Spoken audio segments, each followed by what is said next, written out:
Comenzamos esta última parte de nuestra salud. Jorge, nos habíamos ido a la pausa queriéndole recordar a la gente quiénes son los más vulnerables, los que deben incondicionalmente vacunarse. Bien, las embarazadas primero, porque fundamentalmente con los anticuerpos que ellas generen lo van a defender a nuestro recién nacido por los primeros 6 meses de vida. Perfecto. De 6 meses a 24 meses, es decir, los niños hasta 2 años de vida. Las madres que no hubiesen recibido la vacuna y que están en puerperio, que le están dando la teta a ese bebé, bien. Esa también. Los mayores de 65 años, ¿sí? En esos 2 grupos etarios son los que más se benefician de la protección contra el virus influenza. Aquellas personas entre 2 años y 64 años que tengan factores de riesgo. Empezamos, enfermos renales, enfermos de pulmón, enfermos cardíacos, aquellas personas que consuman aspirina en forma crónica, ¿sí? Tienen que estar protegidos.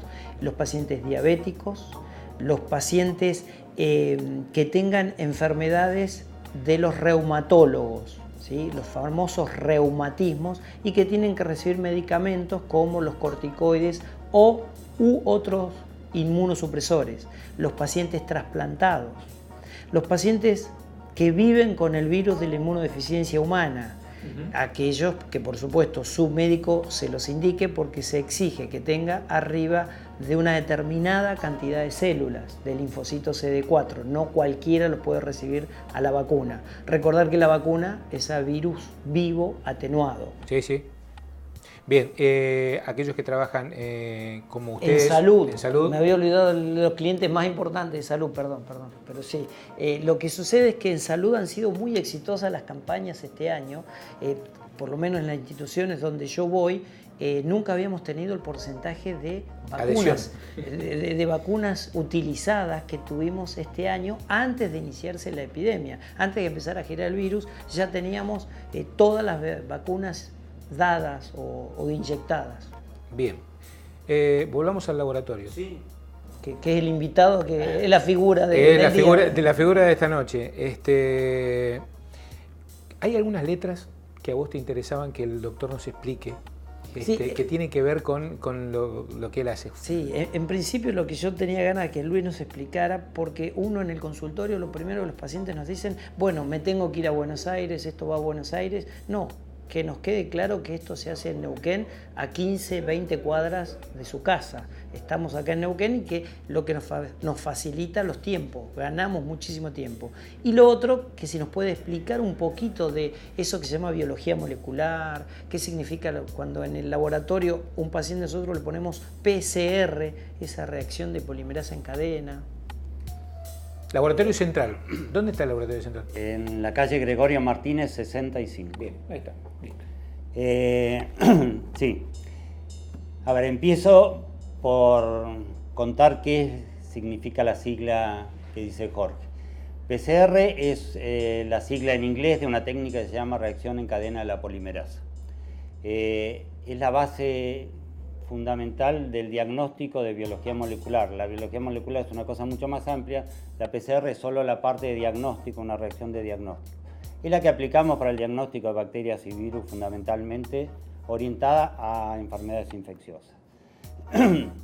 Tradicionalmente la virología hasta hace algunos años lo que hacía es expandir en cultivo, cultivar los virus, tener muchas copias del virus haciendo cultivos en células. Esa era una reacción que era relativamente sensible, no mucho, pero era altamente específica. O sea que cuando lo teníamos positiva sabíamos que era una verdadera infección.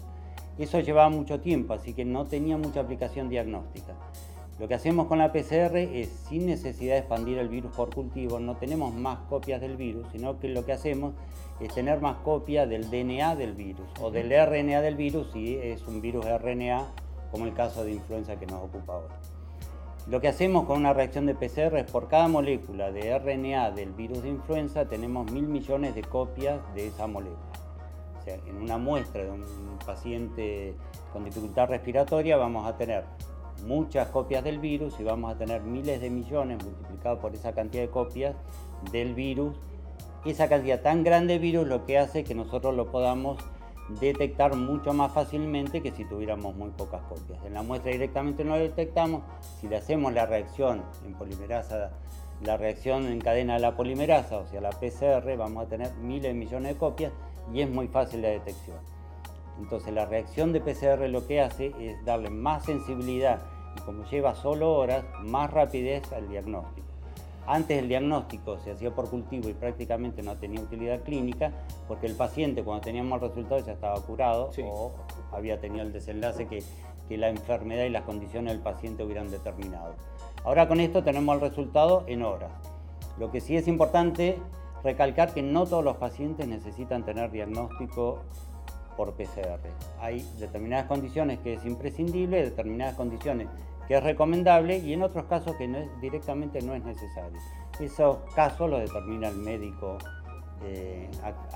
en qué postura se ubica.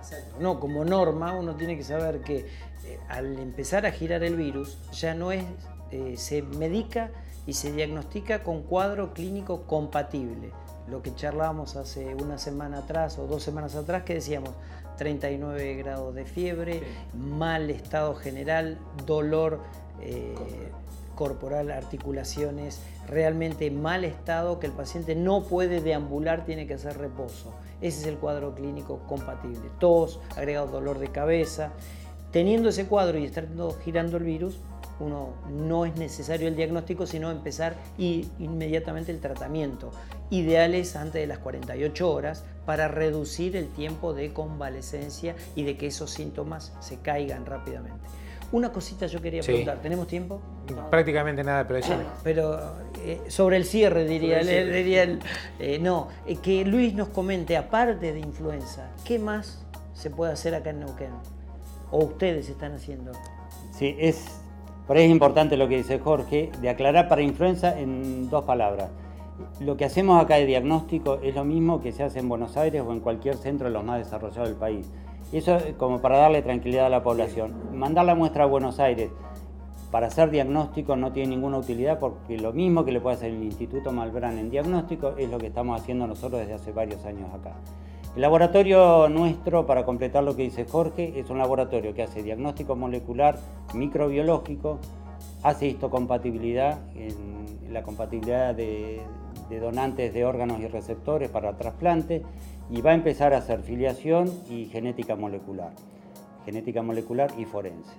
En la parte de diagnóstico tenemos más o menos 70 determinaciones de bacterias, virus y parásitos, y otro área importante del laboratorio es investigación en microbiología. Nosotros tenemos el área de investigación dedicada y abocada casi exclusivamente en este momento al estudio de las razones por las cuales hay un buen porcentaje de síndrome urémico hemolítico originado en la provincia de Neuquén, que es una de las áreas con más patología originada en esta bacteria, que es la Escherichia coli 157, y el laboratorio en la parte de investigación está dedicado a eso. Ya tenemos área de investigación y área de diagnóstico. Lamentablemente el tiempo se acaba. Da para seguramente seguir charlando y tomarnos varios cafés, pero bueno, hemos llegado al final. Yo les agradezco, Luis, un gusto de haber charlado contigo. Espero que a la gente le haya servido. Muchas gracias por invitarme. Para que se quede tranquilo, que puede contar con resultados rápidos y aquí en Neuquén. Gracias. Jorge, como siempre, un gusto. Gracias. Nos despedimos hasta el próximo jueves, hablando de nuestra salud. Que tengan un excelente descanso y nos vemos siempre por Canal 2 Somos el Valle. Chao.